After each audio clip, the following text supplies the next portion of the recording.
నిన్న ఏదైతే ద్రాక్షారామ ఊళ్ళో జరిగిన సంఘటన చాలా విచారకరం. కపాలేశ్వరుణ్ణి ఒక శీలం శ్రీనివాస్ అనే వ్యక్తి గుణపం రాడ్లతో మరి అది విచ్ఛిన్నం చేయడం జరిగింది. విచ్ఛిన్నం చేసిన తర్వాత పోలీసుల్ని, ముఖ్యంగా పోలీసు అధికారులను అందరినీ కూడా మా హృదయపూర్వక శుభాకాంక్షలు, ధన్యవాదాలు అన్ని రకాలుగా.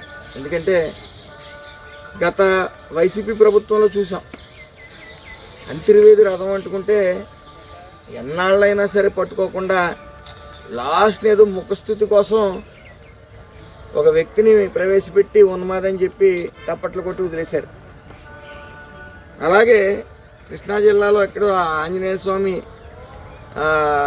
విగ్రహాన్ని విచ్ఛిన్నం చేస్తే పోయిందేముంది, ఇంకోటి తెస్తాం, పెద్దగా జరిగిన తప్పేముందని చెప్పేసి కొడాలి నాని మాట్లాడటం కూడా చూసాం. మరి ఈ ప్రభుత్వం అటువంటిది కాదు. పోలీసు అధికారులు, ముఖ్యంగా ఎస్పీ గారు కానీ, డిఎస్పీ గారు కానీ, సిఏ గారు కానీ, ఎస్ఐలు కానీ, సదరు ఎస్ఐలు కానీ చాలా సమర్థవంతంగా ఎవరు ఊహించిన విధంగా వాళ్ళు 8 hours టైం ఇస్తే 6 hours పట్టుకుని చూపించారు.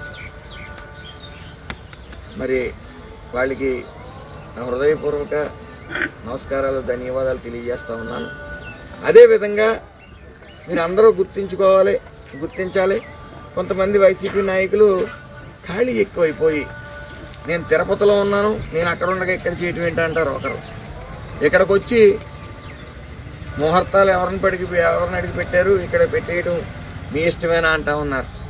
ఒక ఆయన అక్కడ కూర్చుని కనీసం గుళ్ళో ఉన్న భోజనాలు కూడా ఫ్రీగా ఇంటికి పట్టుకెళ్ళే వ్యక్తి, ఆయన పాలనలో ఒక ఈఓ, 2 ఎంప్లాయీస్ సస్పెండ్ అయిన వ్యక్తి అంత అవినీతి చేసి అసలు అభివృద్ధి 5 ఏళ్ళు అభివృద్ధిని వచ్చుకోకుండా ఈ గుళ్ళు వదిలేసి నిన్న ఆయన నీతి కబుర్లు చెప్తా ఉన్నాడు. దెయ్యాలు వేదాలు వల్లించినట్టున్నాయి. ఎందుకంటే ఇక్కడ ఏదైతే పునఃప్రతిష్ఠ జరిగిందో కపిలేశ్వరుడు ఆగమ శాస్త్ర ప్రకారమే జరిగింది, అందులో ఏ విధమైన సందేహం లేదు. ఇక్కడ ఉన్న పండితులందరూ కూడా ఆఖరికి అన్నవరం పునఃప్రతిష్ఠ జరిగినప్పుడు కూడా ఇక్కడ పండితుల చేత అక్కడ పునఃప్రతిష్ఠ జరిగిందనేది గుర్తించుకోవాలి.